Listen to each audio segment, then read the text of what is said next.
Deep in the endless expanse of the Sahara Desert, something vast stirs beneath the sands. A formation so enormous, so symmetrical that it can only be fully seen from the heavens. A massive circle carved into the earth with eerie perfection, 50 kilometers wide, spiraling outward like the eye of a forgotten god. They call it the Eye of the Sahara, but some say it's the true resting place of Atlantis. For centuries, the legend of Atlantis has haunted explorers, scholars, and dreamers alike.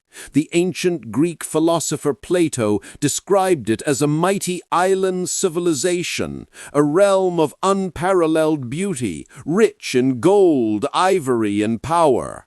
A city built in perfect concentric circles, ruled by kings descended from gods themselves. But in a single terrible day and night, Atlantis was said to have vanished beneath the waves. A myth, most say, yet the story has never died, and in recent years whispers have begun to rise again, pointing not to the ocean, but to the heart of Africa.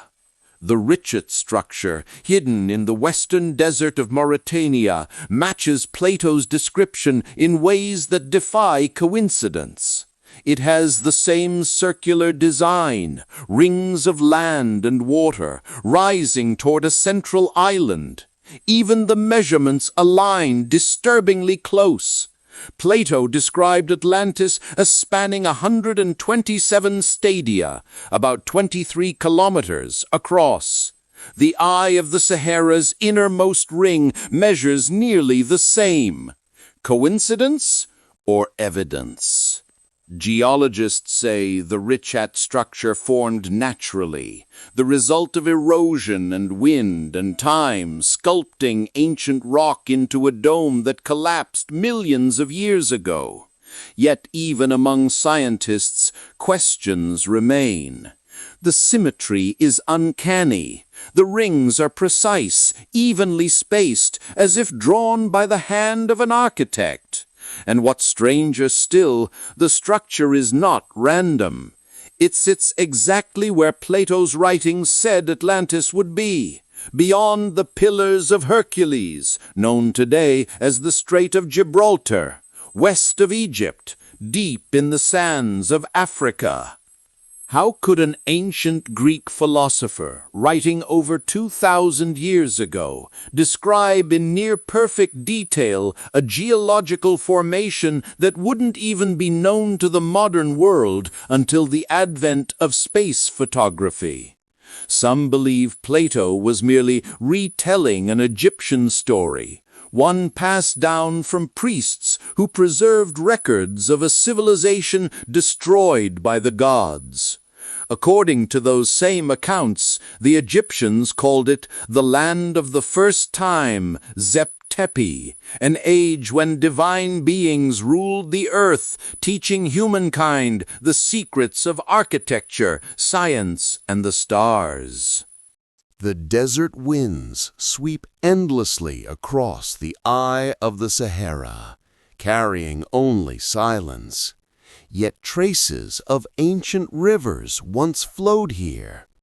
Satellite imagery reveals dried riverbeds, faint as veins, running from the structure toward the Atlantic. If Atlantis was indeed real, and if it once stood here, then this region would have been fertile, green, lush, alive. Scientists confirm that just 10,000 years ago, the Sahara was no desert. It was a thriving savanna, filled with lakes, forests, and life. Could a great civilization have risen here, only to be erased when the world changed? Local legends speak of powerful kingdoms swallowed by the sands. Mauritanian elders tell stories of a great city destroyed by water and fire. its towers vanishing beneath a storm that raged for days. The Berber tribes who roam the region call the place the Eye of the Earth. To them, it is sacred, a reminder of a past the world has forgotten. Archaeologists have uncovered curious artifacts near the region: tools, pottery fragments, and stone ruins buried deep under layers of sediment. None have yet been officially linked to Atlantis, but their age and style don't fit neatly into known African cultures. Some independent researchers claim these finds show traces of advanced craftsmanship, evidence that a sophisticated society once thrived here before the Sahara became a sea of sand. And then there's the magnetism. Geological surveys show that parts of the reshot structure contain unusual magnetic signatures, areas where compasses spin uncontrollably.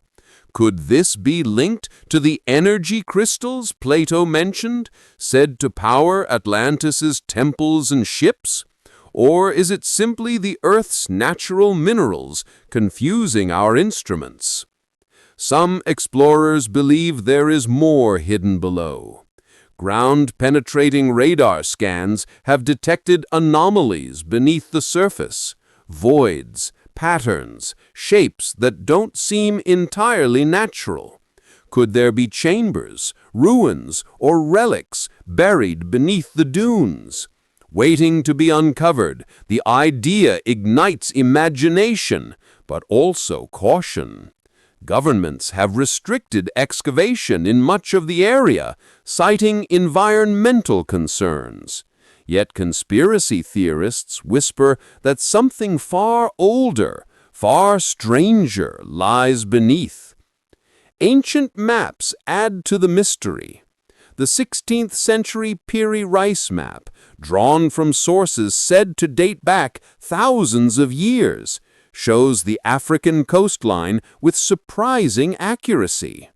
Some interpretations even mark an island-like formation inland, eerily similar to the reshot structure's position. How could explorers of that era have known?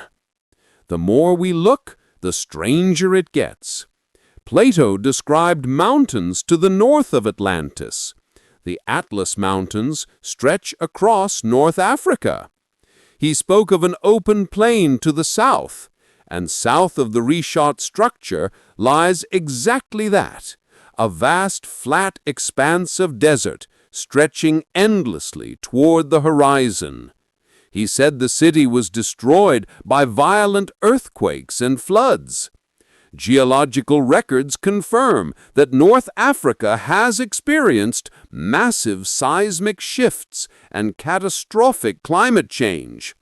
Could a once thriving coastal civilization have been drowned, buried, and forgotten? The Sahara itself holds secrets still unexplained.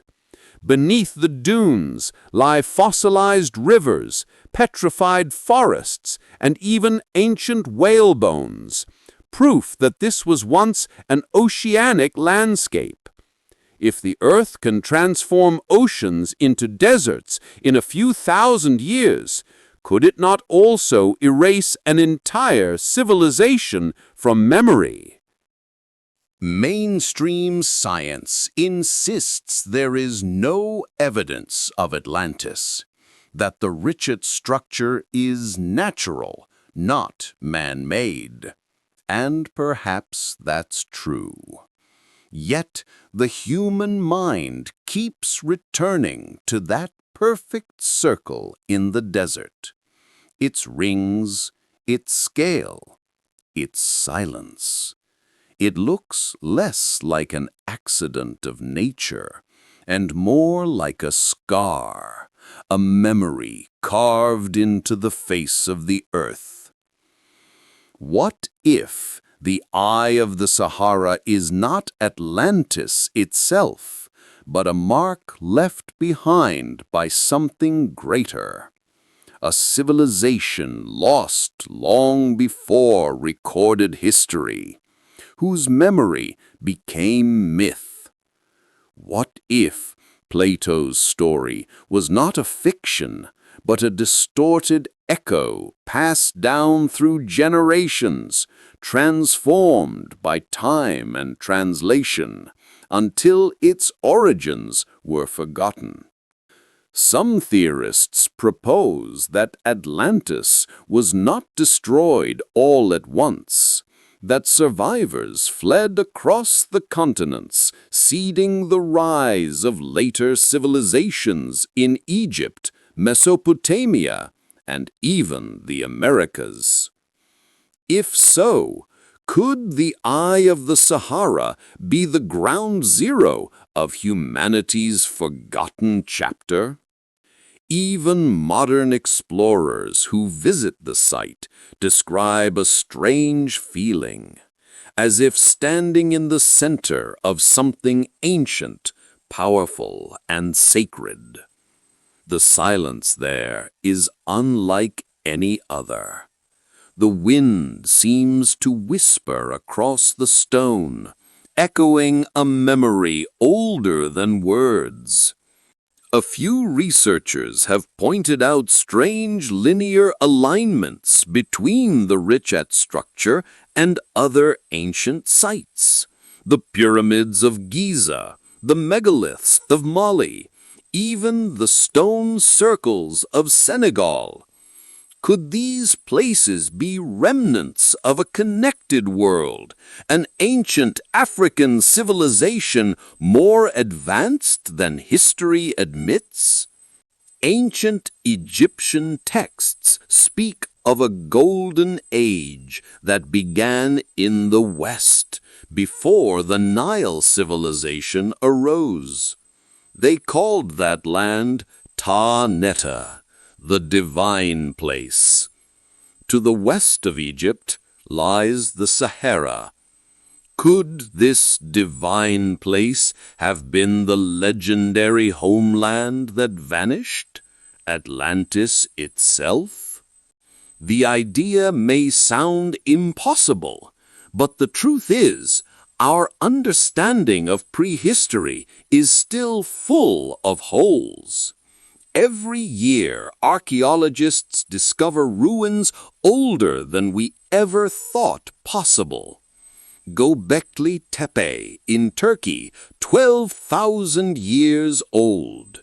The pyramids of Caral in Peru, 9,000.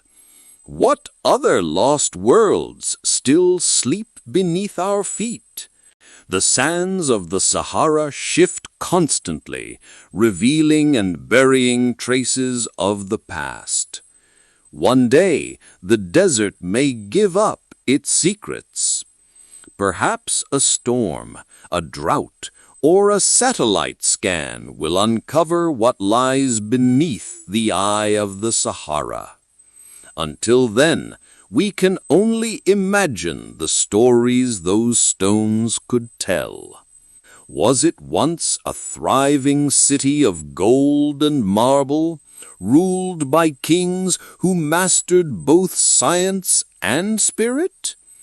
Or is it merely a natural wonder, whose perfection tricks our minds into seeing patterns that were never there?